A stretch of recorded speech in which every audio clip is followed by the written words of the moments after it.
السلام علیکم dear students. آج ہمارا ٹاپک ہے واٹ از ریسرچ۔ ریسرچ کیا ہے؟ جیسے کہ ریسرچ ورڈ سے ظاہر ہے کہ ری کے معنی دوبارہ اور سرچ کے معنی تلاش کرنا۔ یہ لفظ کہاں سے آیا ہے، کہاں سے اخذ کیا گیا ہے؟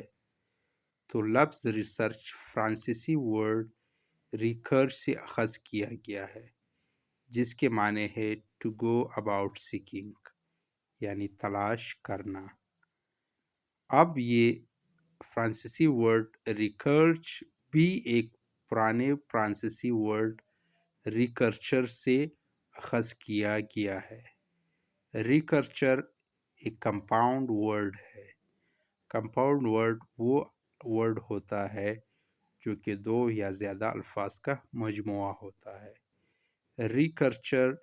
ریکرچر اور سرچر سے نکلا ہے، جس کے معنی بھی ہے سرچ یعنی تلاش۔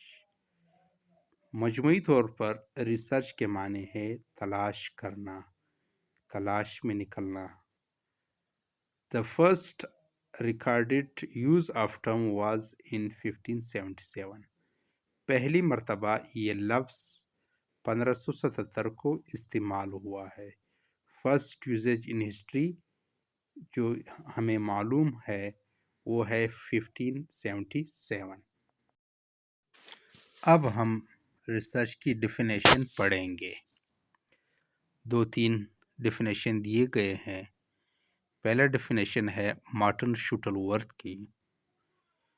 مارٹن شوٹل ورتھ کے مطابق the broadest sense of the word، the broadest sense of the word یعنی وسیع معنی میں یہ لفظ ریسرچ جو ہے یہ اپنے آپ میں شامل کرتا ہے gathering of data, information and facts for the advancement of knowledge, علم کی ترقی کے لیے۔ وہ کہتا ہے کہ ریسرچ علم کی ترقی کے لیے ڈیٹا، معلومات اور فیکٹس کو اکٹھے کرتے ہیں، یعنی وہ پروسیس جس میں ہم علم کی ترقی کے لیے فیکٹس، انفارمیشن اور ڈیٹا کلیکٹ کرتے ہیں، ریسرچ کہلاتا ہے۔ ایک دوسری تعریف ہے جو کہ کرسویل کی ہے۔ کرسویل کہتا ہے کہ ریسرچ ایک پروسیس ہے مختلف سٹیپس کا۔ کرسویل کے مطابق it is a process of steps, یہ سٹیپس کا ایک عمل ہے جو کہ استعمال ہوتا ہے کلیکٹ کرنے اور انفارمیشن کو انالائز کرنے کے لیے۔ یعنی یہ سٹیپس ہم اس لیے استعمال کرتے ہیں تاکہ ہم انفارمیشن کو کلیکٹ کر لیں اور اس کو انالائز کر لیں، to increase our understanding of a topic اور ایشو، تاکہ ہماری کسی ٹاپک یا کسی ایشو یا مسئلے کے بارے میں فہم بڑھے، یعنی ہم اس کو بہتر انداز میں سمجھے۔ مزید وہ کہتا ہے اٹ کنسسٹ آف 3 steps، یہ 3 مراحل پر مشتمل ہوتا ہے۔ پہلے اس نے کہا تھا کہ یہ سٹیپس پروسیس آف سٹیپس ہے، اور پھر اس نے کہا کہ اصل میں یہ 3 سٹیپس ہوتے ہیں، 3 مراحل ہوتے ہیں۔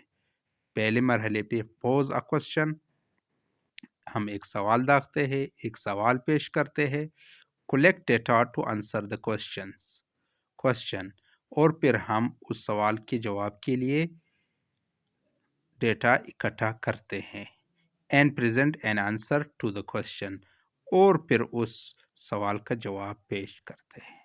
یعنی پہلے ایک سوال داغنا، پھر اس سوال کے جواب کے لیے مواد جمع کرنا یا ڈیٹا اکٹھا کرنا، اور پھر اس کا ایک معقول جواب دینا۔ تو کرسویل نے اس کی تعریف یوں کی ہے۔ لاسٹ میں ہم ایک اور تعریف پڑھیں گے جو کہ میریم ویبسٹر آن لائن ڈکشنری کی ہے۔ ویبسٹر آن لائن ڈکشنری نے ریسرچ کی بڑی جامع انداز میں، مکمل انداز میں تعریف کی ہے۔ اس کے مطابق research is a studies inquiry اور ایگزامینیشن۔ ریسرچ جو ہے یہ ایک مسلسل انکوائری اور ایگزامینیشن کا نام ہے۔ اسپیشلی انویسٹیگیشن آف فیکٹس، خاص طور پر جب ہم حقائق کی تحقیق کر رہے ہوتے ہیں۔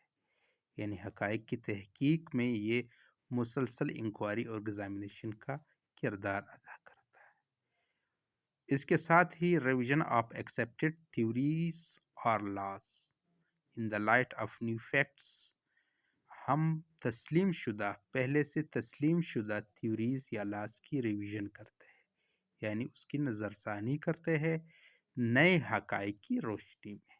جو نئے حقائق روزمرہ زندگی میں ہمارے سامنے آتے ہیں، مختلف ریسرچز کے ذریعے آتے ہیں، ڈسکوریز کے ذریعے آتے ہیں، انوینشنز کے ذریعے آتے ہیں، اس کی روشنی میں ہم پہلے سے تسلیم شدہ جو تھیوریز یا لاز ہوتے ہیں ان کو ریوائز کرتے ہیں۔ یعنی جو تھیوریز اور لاز ہے وہ کوئی اسٹیٹکس نہیں ہوتے، یعنی منجمد یا جامد نہیں ہوتے ایک جگہ، بلکہ نئے حقائق، نئے فیکٹس کی روشنی میں ہم اس کو ریوائز کرتے ہیں۔